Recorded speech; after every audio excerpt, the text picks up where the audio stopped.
Ven, Espíritu Santo, llena los corazones de tus fieles y enciende en ellos el fuego de tu amor. Envía tu Espíritu, Señor, y serán creados y renovarás la faz de la tierra. Oremos. Oh Dios, que has iluminado los corazones de tus hijos con la luz del Espíritu Santo. Haznos dóciles a sus inspiraciones para gustar siempre el bien y gozar de su consuelo. Por Jesucristo nuestro Señor. Amén. Bueno, pues entonces seguimos la misa donde estábamos. Habíamos acabado de haber oído a Manny, que nos explicó el Padre Nuestro. De enseguida que se acaba el Padre Nuestro, pues el sacerdote dice: líbranos de todos los males, Señor, y concédenos la paz en nuestros días, para que, ayudados por tu misericordia, vivamos siempre libres de pecado y protegidos de toda perturbación, mientras esperamos la gloriosa venida de nuestro Salvador Jesucristo. Entonces el pueblo responde: tuyo es el reino, tuyo es el poder y la gloria por siempre, Señor. Si ustedes tienen el misal, en el misal de la misa, ustedes pueden seguir palabra por palabra y ustedes van a poder ver dónde lo que se responde el sacerdote diciendo la misa, es para que sea ese intercambio. Acuérdense que la misa es como un barco, todo el mundo remando en la misma dirección, ¿no? El sacerdote ofrece la oración, el pueblo la responde y constantemente nos estamos moviendo hacia el Señor. ¿Ok?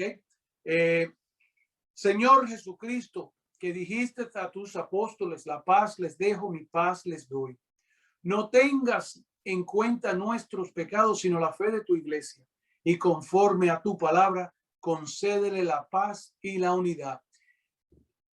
En este momento, ya está todo el mundo, y ahora por la pandemia ya no sucede tanto como antes, pero acabamos de salir de este momento tan sagrado de la consagración, de reconocer la presencia de Dios, y ahora llegamos a este momento en que nosotros ya, le llamamos en la misa el momento de la paz, y aquí es donde se vuelve el revolote que antes, ¿no? Antes de la pandemia era algo serio, ¿no? Como todo el mundo se movía de un banco para otro, salían para allá, habían otros que ponían los dedos así, se ponían a saludar a todo el mundo, le decían al otro que lo llamara, y perdíamos el propósito del momento. Si nosotros oímos la oración que se está rezando en momentos tan desagradables como Yadid está pasando con su abuelita, estas palabras nos deben de sonar constantemente en nuestro cerebro, ¿no?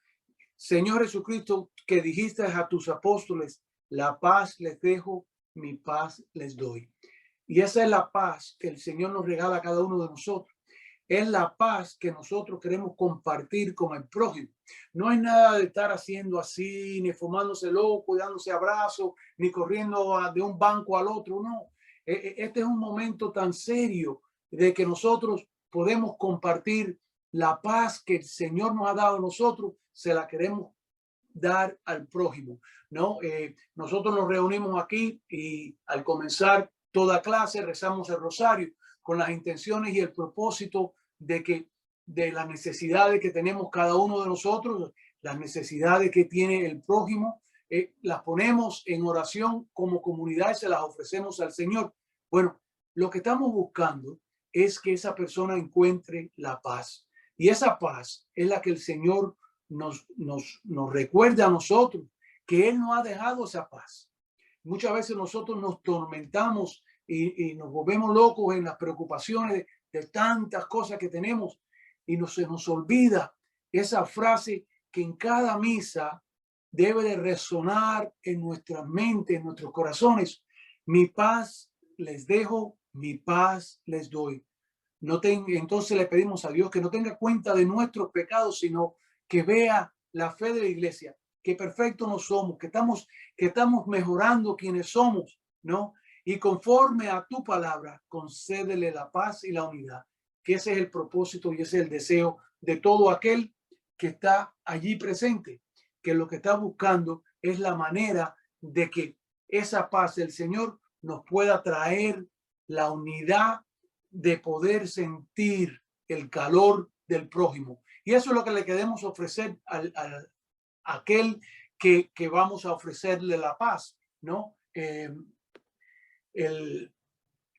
Les voy a decir que conozco de dos casos de personas que vinieron a misa tan tormentados, y fue en este mismo momento en que el Señor nos llama a nosotros a compartir esa paz, que en los dos casos hubo alguien que se viró, se sonrió a ellos y le dio la paz, le ofreció la paz. No los tocó, solamente se sonrió y le ofreció la paz de Dios. Estas dos personas, de estos dos casos que estoy compartiendo con ustedes, fueron dos personas que vinieron a misa con el propósito de que fuera su última misa. Ya tenían en mente que iban a dejar este mundo. Y la paz que fue ofrecida por un desconocido, la paz de Dios que fue regalada por una persona que ellos nunca habían visto, fue suficiente para que le trajera al corazón de estas dos personas la sanación y la esperanza de no apagar las luces, de tratar de seguir y tratar de encontrar la paz que necesitaban.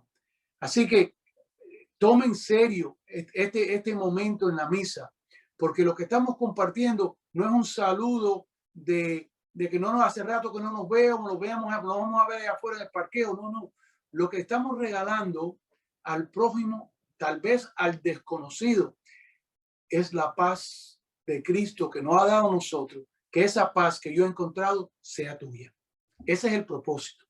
Aunque ustedes van a ver, y ya hoy día, como les dije, ya no se ve tanto como se veía antes por la pandemia, ¿no? Que se ha limitado esto y los sacerdotes cuando celebran la misa muchas veces no dan tanto tiempo para que no se forme el desorden y vuelva todo el mundo a olvidar que estamos todavía en la pandemia.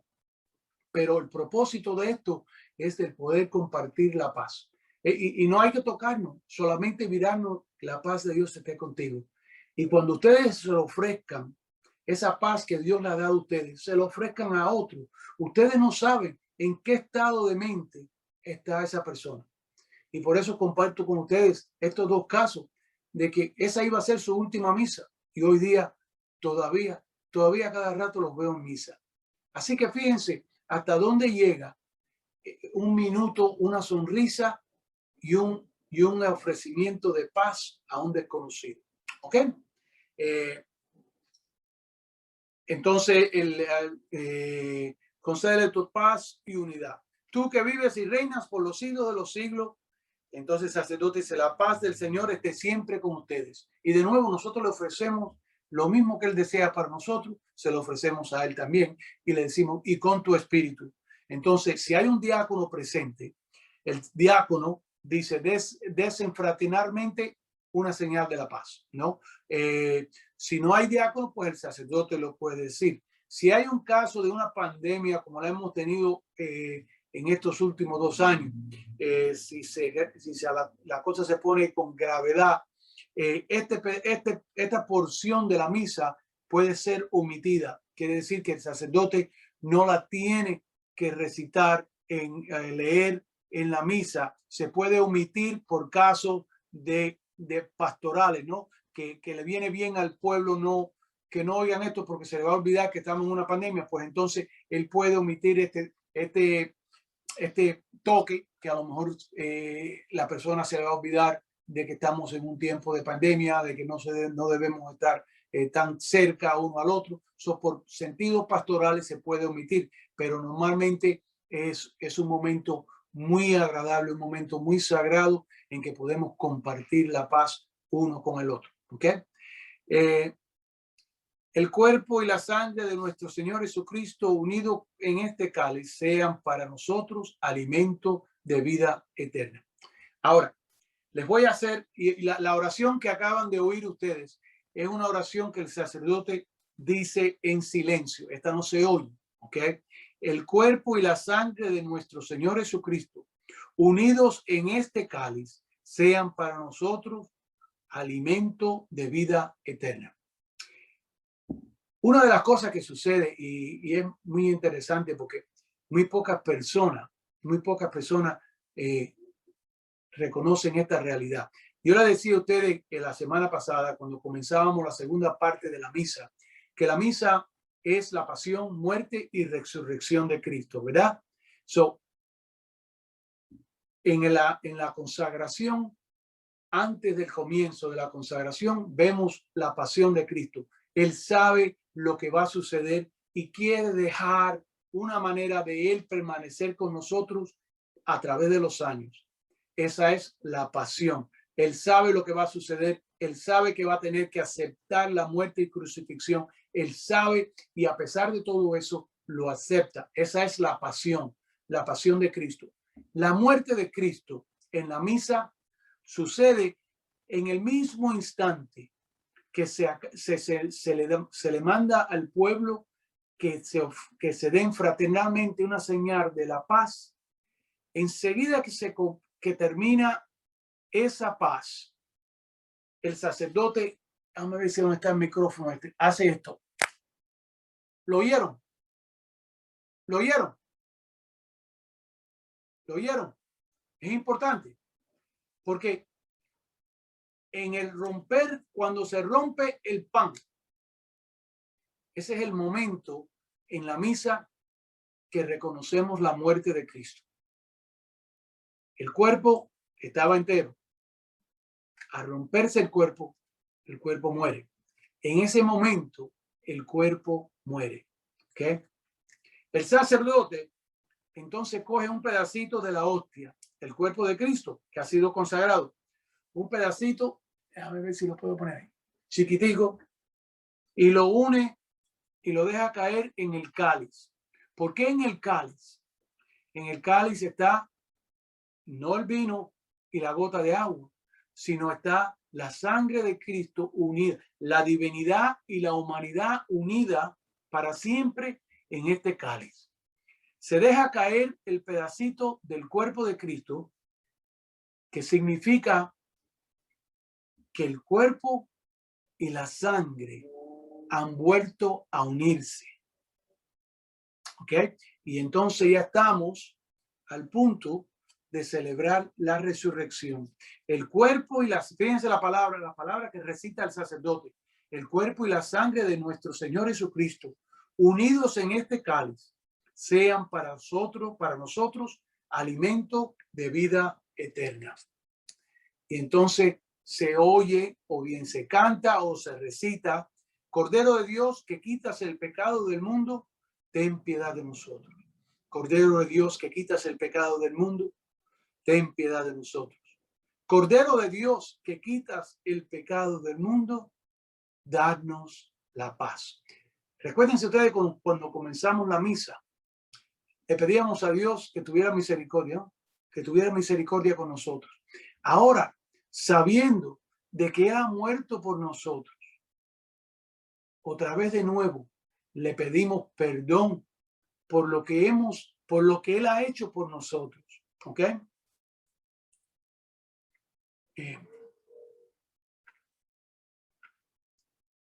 Entonces, el sacerdote recita otra oración que recita él en silencio.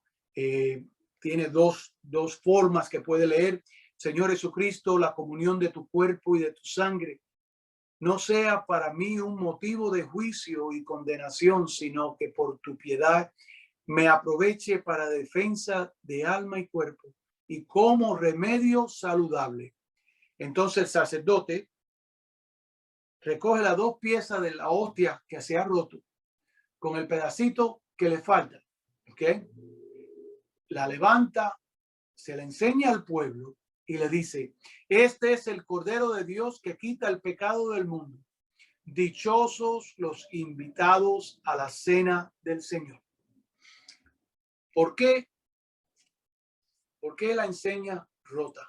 ¿Por qué la enseña con el pedacito que le falta? Porque para nosotros, recuerden que Jesús resucita y resucita y se queda con las heridas. Las heridas comprueba a todos de que es Él. Cuando los hermanos de Maús lo reconocen a Él cuando rompe el pan, Él tiene que abrir, rompe el pan, y cuando abre y rompe el pan, obviamente ven las heridas. Cuando Jesús se presenta a los apóstoles, después de resucitado, que estaban trancados en el cenáculo, Él se le aparece y le dice: Shalom, la paz esté con ustedes, y les enseña las heridas. Cuando Santo Tomás no creía y decía: no, si yo no le veo la herida en las manos y le pongo el dedo en el costado, yo no voy a creer que es Él. La semana que viene arriba está Tomás con los discípulos, con los apóstoles, y se le aparece Jesús de nuevo y busca a Tomás y le dice: Tomás, ven mis heridas y ven y mete tu dedo en mi costado. Y entonces él repite: Señor mío, Dios mío. No, que él reconoce que es Cristo resucitado por las heridas. ¿Ok?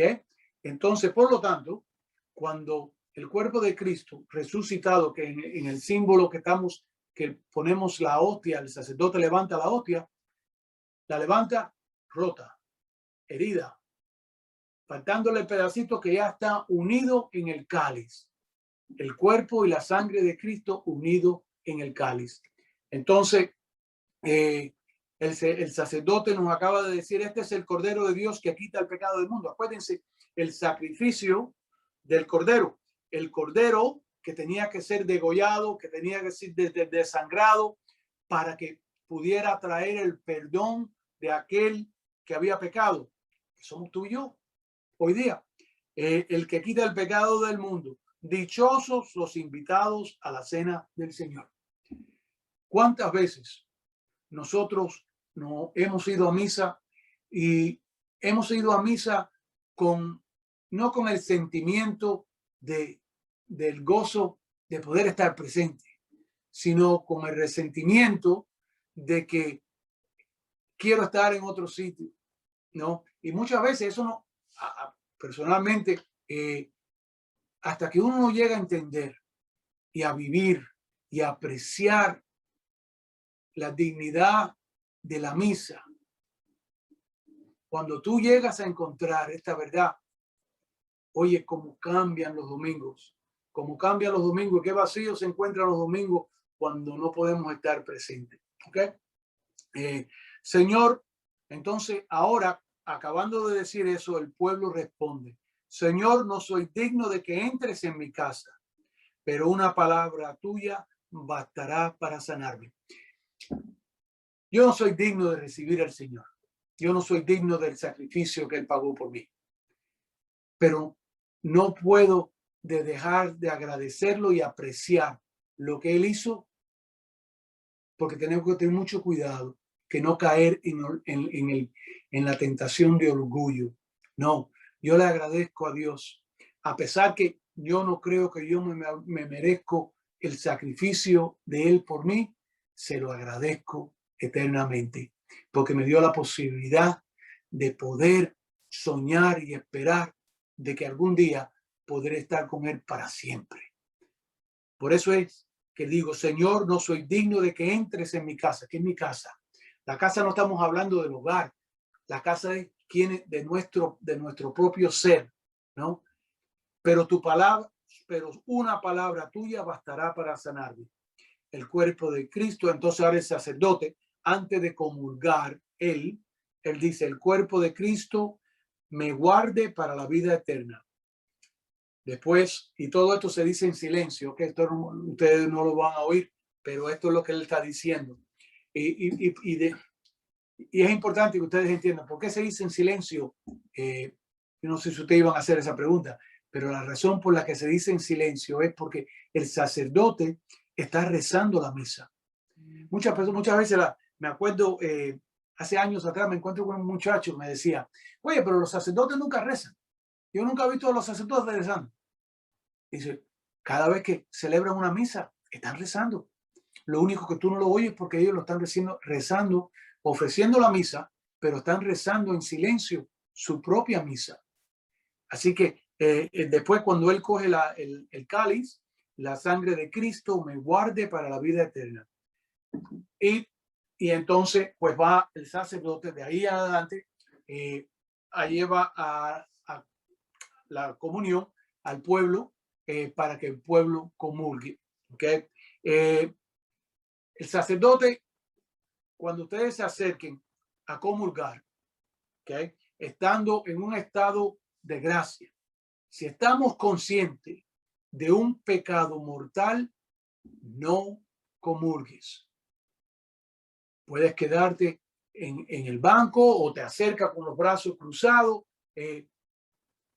y recibes esa comunión espiritualmente, no sacramentalmente. Sacramentalmente es recibir el cuerpo de Cristo. Ahora, hay dos maneras de recibirlo hoy día. Lo podemos recibir en la mano y la manera correcta es el hacer como si fuera un pesebre con esta mano, con la mano que no escribes. Con la mano que escribe, yo siendo derecho, la pongo abajo de ella. ¿Okay? El sacerdote, el ministro de Eucaristía, el obispo, el cardenal, el papa, te va a decir el cuerpo de Cristo. Y nosotros vamos a contestar, amén. Amén, porque lo creo, no lo puedo explicar. Es uno de los del misterio más grande que tenemos en la iglesia, es uno de ellos, pero tenemos que creerlo, porque solamente creyéndolo podemos comulgar con el cuerpo de Cristo. Y por eso decimos, amén, porque lo creo. No puedo explicarlo. No sé, como que aquello que llevamos al altar hace unos minutos anteriormente, que era pan, ahora es el cuerpo de Cristo. ¿Cómo fue ese cambio? ¿Cómo es que todavía sabe a pan? Lo toco y es como si fuera pan, pero creo que es, y acabo de dar testimonio de que es el cuerpo de Cristo. ¿Okay? Si estoy libre de pecado mortal, puedo comulgar. Tenemos la libertad de comulgar. Debemos de comulgar, porque es la comida que nos va a dar la fortaleza para poder continuar en este camino. ¿Okay? El cuerpo de Cristo, y lo recibe de esa manera. Si lo vas a recibir en la lengua, y hoy por hoy, por la pandemia, se les pide a las personas que lo reciban en la mano. Pero todavía hay muchas personas que por piedad prefieren recibirlo en la lengua. ¿Okay? Lo importante es si lo van a recibir en la lengua, y les pido que por ahora no lo hagan, pero cuando esto de la pandemia pase, si lo quieren recibir en la lengua, si hay muchas personas que no se encuentran dignos de poder tocar a nuestro Señor, no, el cuerpo de Cristo. También lo hacen porque la hostia puede que deje pedacitos de la hostia, fragmentos que queden en la mano de ustedes. Una de las cosas que les voy a pedir a ustedes, que cuando estén comulgando, siempre cuando terminen de consumir la hostia, vean bien la mano. Si hay algún pedacito, cójanlo con el dedo y lo pueden recibir, para que no hagan esto. No estamos comiendo pan de la tienda. Esto es el pan y el cuerpo de Cristo, que es el cuerpo de Cristo, que ya no es pan, aunque todavía mantiene lo que podemos ver y sentir, que es pan, pero no lo es. ¿Okay?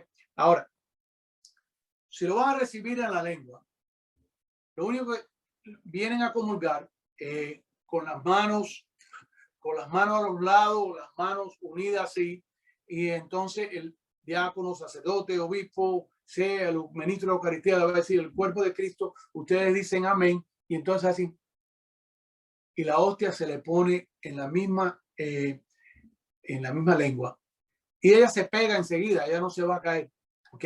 So, no tengan miedo en esa realidad. Hoy por hoy, por la pandemia, para que no haya ese toque de que puede ser que la saliva toque el dedo de la persona que está dando la comunión y después vaya y toque la otra persona y haya esta contaminación, pues entonces le han pedido a todos que reciban en la mano.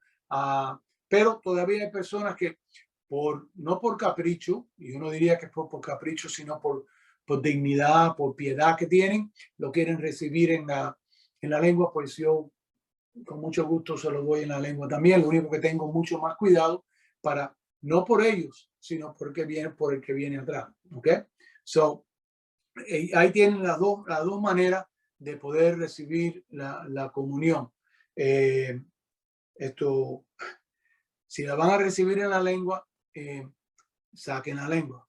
Porque hay personas que vienen y nada más hacen así, y uno dice, ay, ¿cómo? Se la pongo en la lengua, ¿no? No, saquen la lengua para poder poner la hostia en la o no hagan esto. Y entonces uno no sabe si en la lengua o si en la mano. No, decidan antes de que lleguen en cómo van a recibir. Si lo van a recibir en la mano, ya van preparados para hacer así. Si van a recibirlo en la lengua, pues las manos cruzadas. Si no pueden comulgar, pues van así y reciben la bendición allí mismo. ¿Ok? Después que reciban la comunión, tienen que consumirla allí mismo y entonces vuelven otra vez a sus asientos al banco y es un momento muy, muy agradable, un momento de mucha santidad en que en este mismo momento el Señor está en ustedes, está en nosotros, en ese momento tan claro. Son unos minutos que tenemos en un momento de éxtasis, pudiéramos decir, de saber que el Señor está en nosotros, con nosotros, físicamente, ¿no? Ha buscado la manera de estar con nosotros físicamente. Quería darle una explicación porque muchas personas se preguntan, bueno, ¿y cómo podemos estar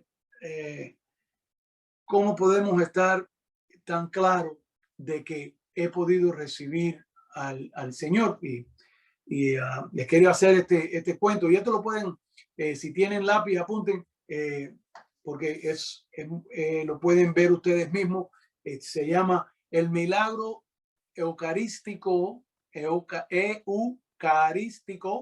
de Buenos Aires. Y este milagro, muchas veces el Señor nos regala estos momentos para que nosotros podamos reconocer lo que es tan difícil muchas veces para nosotros de entender y apreciar. El Señor nos regala estos milagros eucarísticos que suceden para que nosotros veamos que no es pan. Después de la consagración ya no es pan. Dice que en el 1996 en Buenos Aires, en una iglesia que se llamaba Santa María, después de la misa de 7, un domingo, una señora viene a decirle al padre que alguien que había encontrado una hostia que se había caído en el piso o la habían tirado en el piso.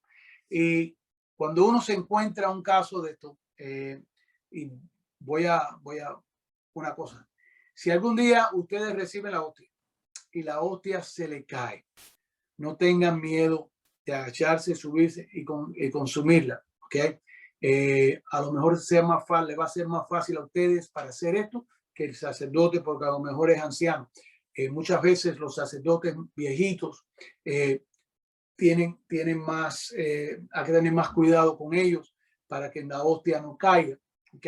Y esto se lo digo porque si algún día sucede, recuerden que eso no es un pedacito de pan, eso es el cuerpo y sangre de Cristo que se acaba de caer en el piso. y como viéramos nosotros ver un niño caerse en el piso, enseguida nos tiraríamos a levantarlo, pues lo mismo hacemos con el Señor. ¿Ok? Pues esta hostia se encontró en el piso. La norma que se sigue cuando esto sucede es que se coge un vaso de agua. La hostia, como no se sabe quién la tiró, qué hicieron con ella, no se sabe el rumbo que tuvo esta hostia, pues la ponemos en una vasija de agua y la ponemos en el tabernáculo, donde se ponen las hostias que sobran de la misa, que están en reserva para la próxima misa.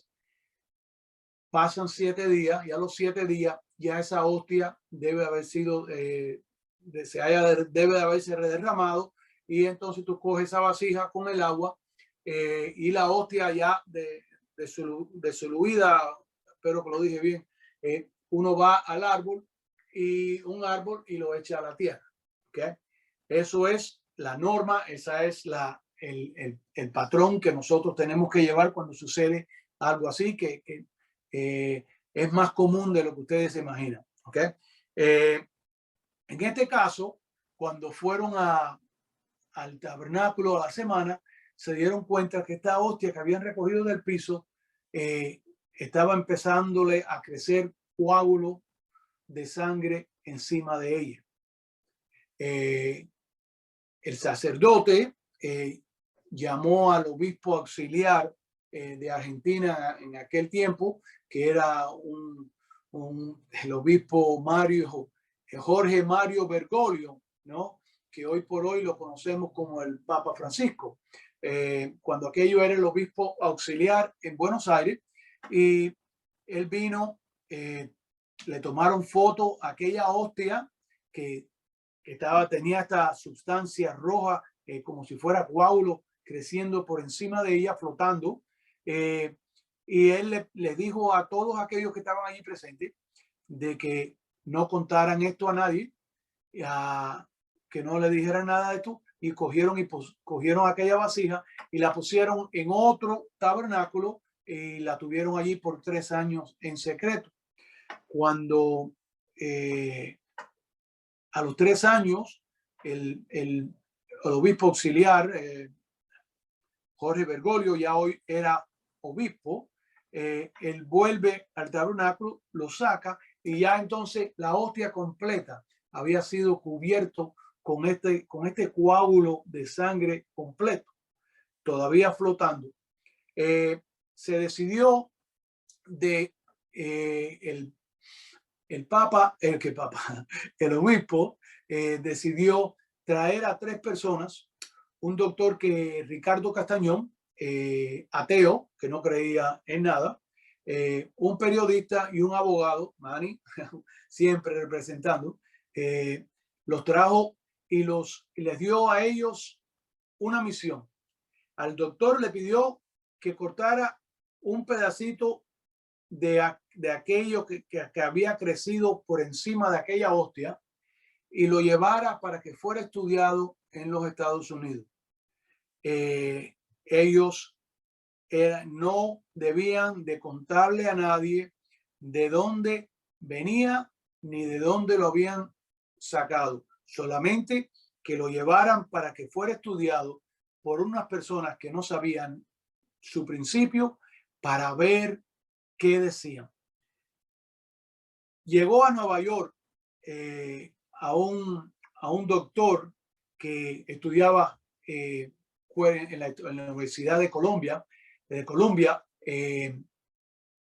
sobre estudios de cuerpo humano. Y dice que cuando se lo dan, él pone aquel pedacito de material, de carne, lo que diría pan, lo pone bajo el microscopio y le dice: oh, ya yo sé lo que es esto.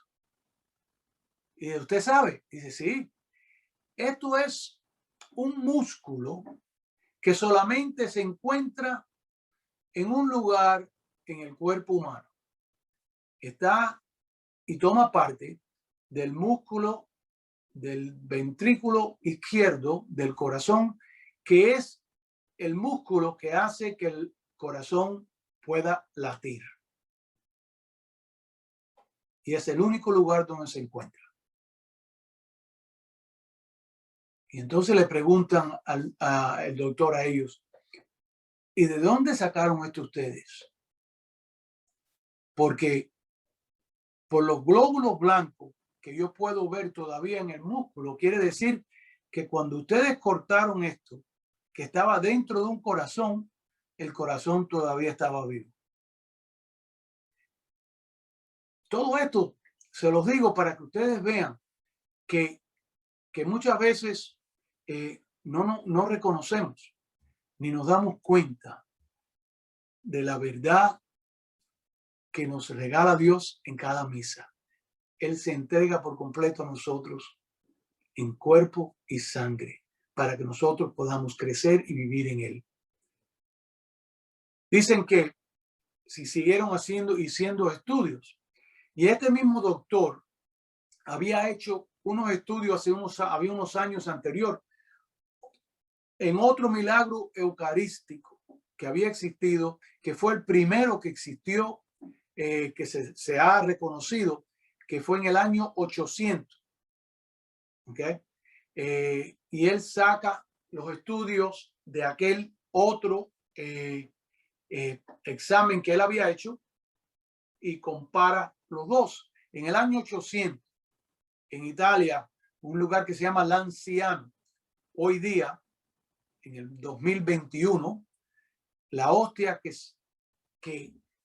se formó con coágulos y el vino que se formó con coágulos de sangre todavía existen y están en la capilla ahí en el Lanciano para que el que quiera ir a venerarlo lo puedan ver.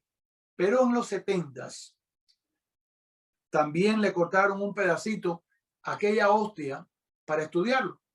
Cuando compararon los dos, se quedaron fríos porque el estudio dio a entender que era el mismo corazón. Las dos muestras eran del mismo corazón. Inexplicable. Por eso decimos que son milagros eucarísticos, porque el Señor nos ayuda a que nosotros podamos entrar al misterio de aquello que el hombre no puede explicar. El DNA, ADN creo que se dice en español, era igual en los dos. Es la misma tipo de sangre que está en la sábana del Turín. También esto da a entender, por lo que sabemos hoy por hoy con la medicina, de que los dos corazones venían de un hombre que vivió en el Oriente. Los dos corazones son de un hombre que sufrió golpes en el pecho. Y uno dice, wow, milagros de Dios. Cuando vayan ustedes a comulgar, para que puedan ustedes experimentar ese momento, que no estamos hablando de magia, no estamos hablando de lo que nosotros esperamos que sea, sino es lo que es lo que es. Y mientras más podemos nosotros abrir nuestros corazones a entrar en el misterio de Dios, más vamos a poder nosotros conocer a Dios. Así es el propósito de estas clases, es el propósito de que cuántas veces hemos ido a misa y no nos hemos dado cuenta de esta verdad. ¿Okay?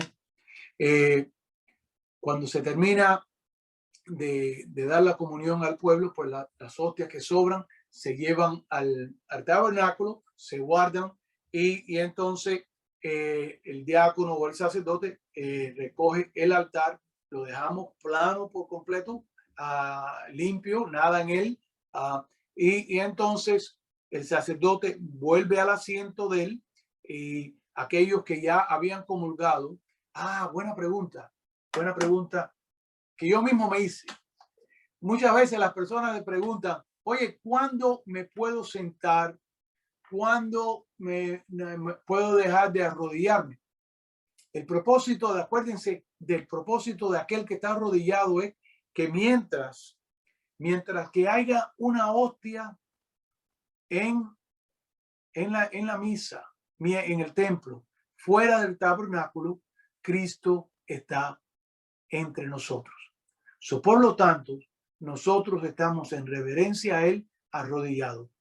Cuando el cáliz se lleva al tabernáculo, o el cáliz, el copón, se lleva al tabernáculo y se guarda y se cierran las puertas, pues entonces ya nos podemos sentar. Ya el Señor está puesto en reserva, podemos nosotros de nuevo a sentarnos, pero mientras tanto estamos en rodillas porque estamos en la presencia de Dios. Si podemos estar de rodillas, aquel que no puede arrodillarse, pues obviamente no puede, pero que se mantenga en algún estado de reverencia en esos minutos que el Señor está presente entre nosotros. ¿Ok? El sacerdote entonces dice, el Señor esté con ustedes. Entonces todos nos ponemos de pies y nosotros decimos, y con tu espíritu. La bendición, espérate, porque si lo hago, déjame hacerlo bien como lo hicieron ustedes el domingo. ¿Ok? O como lo hicimos el domingo. Okay. Después que el sacerdote va al asiento, se termina de recoger el altar y entonces se pone de pies y dice, oremos, ¿no? Y acuérdense que oremos es ponernos de pies. Señor, suplicamos a tu majestad que así como nos nutres con el sagrado alimento del cuerpo y de la sangre de tu Hijo, nos haga participar de la naturaleza divina. Por Jesucristo nuestro Señor. Amén. Entonces, obviamente aquí no va a haber anuncio, ¿no? Entonces pasamos enseguida al el Señor esté con ustedes. Y ustedes dicen, y con tu espíritu, la bendición de Dios Padre Todopoderoso, Padre, Hijo y Espíritu Santo, descienda sobre ustedes. Amén. Entonces el diácono, o si no hay diácono, pues será el sacerdote, pero si hay diácono, es el diácono que está encargado de despedir a los miembros que han estado presentes en la misa. Y entonces el diácono dice, la misa ha terminado, podemos ir en paz. Ahora, esa frase originalmente, cuando se leía en latín, era ite missa est. Quería decir, vayan, han sido enviados. Esa era la traducción. Y nos daba a recordar a todos aquellos que estaban allí presentes el propósito de nosotros haber estado en esa misa.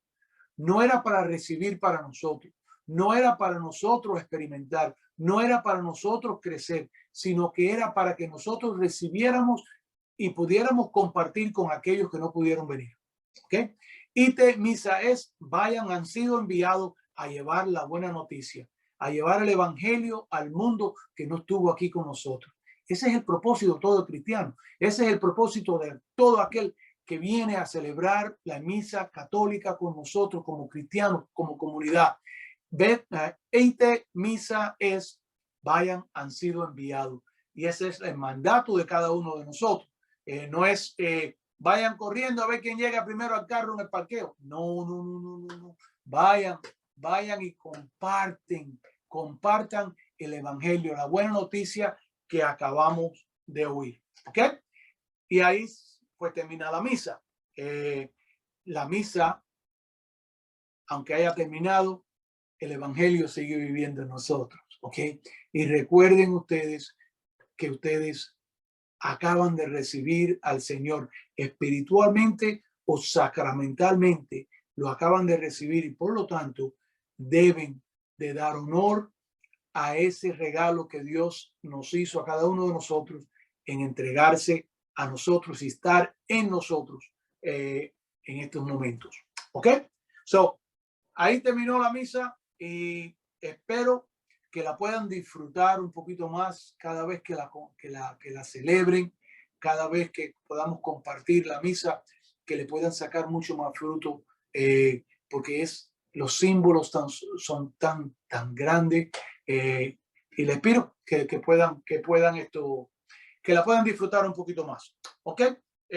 La semana que viene vamos a comenzar con las bienaventuranzas, ¿no? bienaventuranzas. Cuando el Señor es bautizado y va al desierto, al monte, a ser tentado por Satanás por aquellos 40 días, él comienza su ministerio. Y en aquel ministerio, él comienza las enseñanzas que van a traer gran confusión al mundo, ¿no? Y Manny la va a explicar. Son 8 bienaventuranzas que nos relata el Evangelio de Mateo, el Evangelio de Lucas también nos las trae, pero es el Evangelio de Mateo que pone a Jesús en el monte donde él empieza sus enseñanzas con las bienaventuranzas, ¿no? Y es el comienzo de la enseñanza, del crecimiento de la iglesia. Y por eso, pues ya que llevamos el rosario y la misa, hemos estado en oración, pues vamos ahora a comenzar a oír las enseñanzas del Señor cuando empieza a predicar. Acuérdense, él tiene 3 años desde ese punto en que él comienza sus enseñanzas antes de llegar a la crucifixión, enseñándole a sus discípulos lo que ellos tienen que después el día de mañana enseñarle al pueblo a quien él les va a dar la responsabilidad de llevar a cabo y continuar la iglesia que él comienza. ¿Ok? So, yo creo que lo voy a dejar ahí. ¿Hay alguna pregunta? Te iba a contar una anécdota. Yo era ministro de Eucaristía en San Agustín, entonces llevaba la comunión al hospital, al Doctor's Hospital. Yo tenía un día que la llevaba y es una experiencia muy buena para el que pueda hacerlo. Entonces una vez voy con mi comunión a un cuarto y había 2 señoras de bastante edad. Entonces las 2 querían la comunión, ¿no? Se lo doy a una. Entonces después de una ceremonia que se hace y a la otra también se lo doy y la coge, ella coge la señora coge la hostia, se la pone en la boca y empieza a masticar. Entonces hace así, se la saca y la tira al piso. Wow. Y entonces yo dije, ¿qué hago yo ahora? Entonces, bueno, lo que hice fue recogerla bien, no con la mano, sino con un sobre que tenía. La recogí, entonces fui a la iglesia y le pregunté al sacerdote qué hago. Entonces me llevó a la sacristía. En la sacristía hay una pila donde se lavan las cosas sagradas. Entonces ahí fue donde la pusimos ahí, se diluyó y se fue por el tubo del agua. Pero eso fue, vaya, para mí fue una experiencia bien desagradable, pero y la otra señora le dijo, animal, usted va a ir al infierno. Y yo digo que fue una experiencia bien desagradable, pero eso me ha pasado. Entonces hay otras veces que la gente cuando está en la iglesia se llevan la comunión y no, hay que seguirlo, hay que perseguirlo porque sabe Dios para qué la quiere. Hay muchas gente que hace brujería con las hostias y por eso se las llevan. Y el propósito del ujier que está al lado de la persona que está sí, dando la comunión. El propósito de ellos es la responsabilidad, al igual que es de aquel que le está dando el cuerpo de Cristo al que lo está recibiendo. Tiene que tener un ojo en el dárselo y que sea recibido, que sea consumido. Óyeme, en varias ocasiones yo he vuelto al banco con la persona, tiene que consumirla o dámela. Y ella se la consume.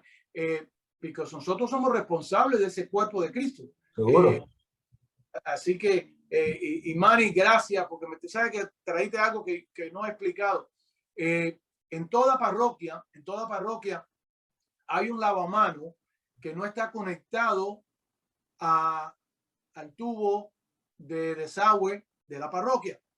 ese lavamano es especial. Solamente se usa para agua bendita, para limpiar las vasijas, y en caso como que hicieron ellos, normalmente lo que se debe hacer es ponérselo en una vasija, pero si el sacerdote fue al lavamano, ¿quién somos nosotros para decirle nada? ¿No? No vamos a... No, pero ese desagüe no va al desagüe de público, sino que tierra. No va, ese solamente se usa para estos momentos de donde hay que limpiar vasijas sagradas, y para en casos de, en este caso, agua bendita o una hostia que fue despreciada, para entregarla a la tierra. Right. Yeah. Thank you, Manny. That's a great point. Okay. ¿Alguien más? So, si algún día se los olvidan ustedes consumir y le caen atrás, no es para llevarse los presos, sino para que la consuman, porque si no tienen que devolverla, si no somos nosotros responsables ante Dios. Así que para que lo sepan. ¿Ok? Bueno, pues el Señor esté con ustedes. Que la bendición de Dios Padre, Hijo y Espíritu Santo descienda sobre ustedes y permanezca siempre en sus corazones. Y Manny, ya tienes tarea para la semana que viene. Nos veremos pronto y vamos a aprender mucho de ti. Que Dios los bendiga a todos. Amén.